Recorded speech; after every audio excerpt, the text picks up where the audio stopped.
చచ్చిపోవాలి అనుకున్న సమయంలో ఆ ప్రభు ఎలా బ్రతికించాడో మీకల్తోనే స్క్రీన్లో చూడండి.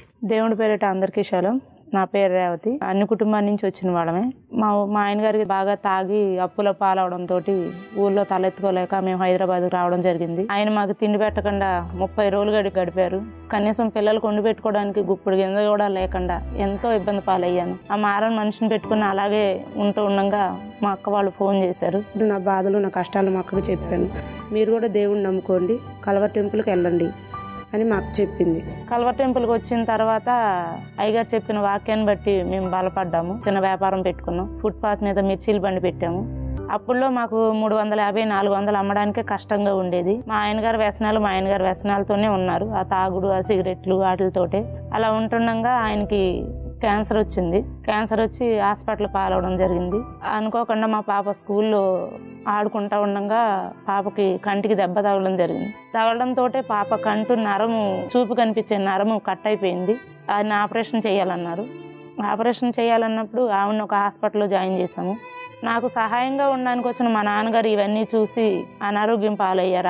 ఆయన ఒక హాస్పిటల్లో పెట్టాల్సి వచ్చింది.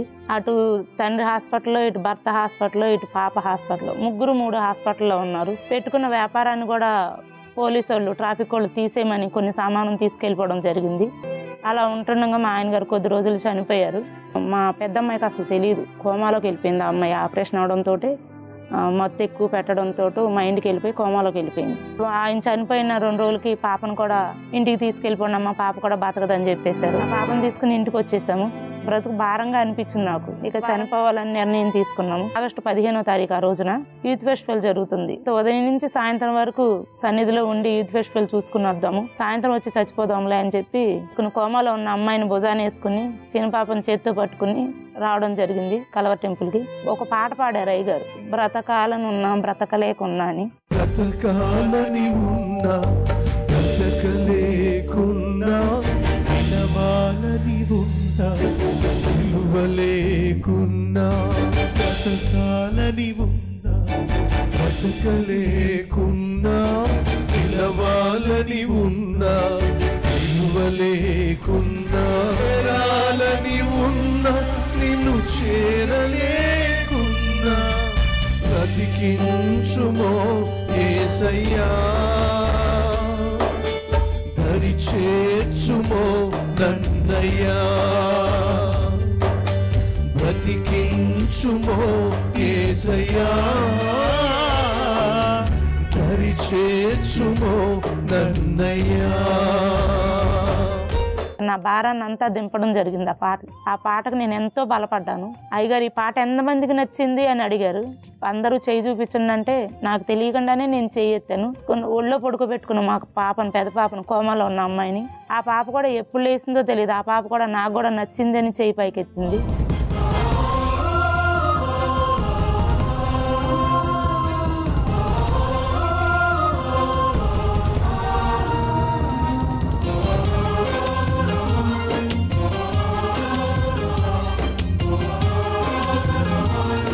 దేవుడు నాకు చేసిన మొట్టమొదటి కార్యం అది. కోమలో ఉన్న అమ్మాయి ఆ రోజున బయటకు రావడంతో చాలా సంతోషం అనిపించి అప్పుడు అనుకున్నా, నాకు నువ్వు ఉన్నావు తండ్రి, నాకు మేలుకరమైన జీవితాన్ని ఇవ్వగలమని నమ్మి నేను చావునా అన్న నిర్ణయం తీసుకుని ఇంటికి వెళ్ళడం జరిగింది. మా నాన్నగారు ఉన్న హాస్పిటల్కి వెళ్ళడం జరిగింది. అంతా బాగుపడిపోయిందమ్మా, మీ నాన్నగారు ఆరోగ్యం సక్రమంగానే ఉంది, ఇంటికి తీసుకెళ్ళిపోవచ్చని మా నాన్నగారిని ఇంటికి పంపించేశారు. ఎవరైతే ఆఫీసర్లు, ట్రాఫిక్ వాళ్ళు తీసేయమన్నారో వాళ్ళకి వేరే ఎవరో చెప్పడం జరిగింది. ఆ పరిస్థితి అంతా వాళ్ళు గ్రహించి వాళ్ళే పిలిచి ఏవైతే సామానం పట్టుకెళ్ళిపోయారో ఆ సామానం మాకు ఇచ్చి మీరు ఇక్కడే బండి పెట్టుకోవచ్చమ్మా అని చెప్పడం జరిగింది.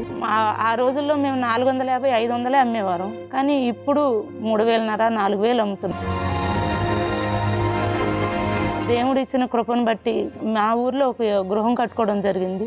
అలాగే కొంచెం పొలం కూడా కొనుక్కున్నాము. ఇంకా అద్భుత కార్యం ఏంటంటే ఇక్కడ హైదరాబాద్ లో కూడా ఒక స్థలం దేవుడు మాకు ఇచ్చాడు. నేను నా పిల్లలు చనిపోవాలనుకున్న మమ్మల్ని బ్రతికించిన జీవం కలిగిన యేసయ్యకే మా కృతజ్ఞతాస్తుతులు చెల్లిస్తున్నాము. నా ప్రభువు ఆమెను కనికరించినట్టుగా నిన్ను కనికరించడానికి ఈరోజు సిద్ధంగా ఉన్నాడు.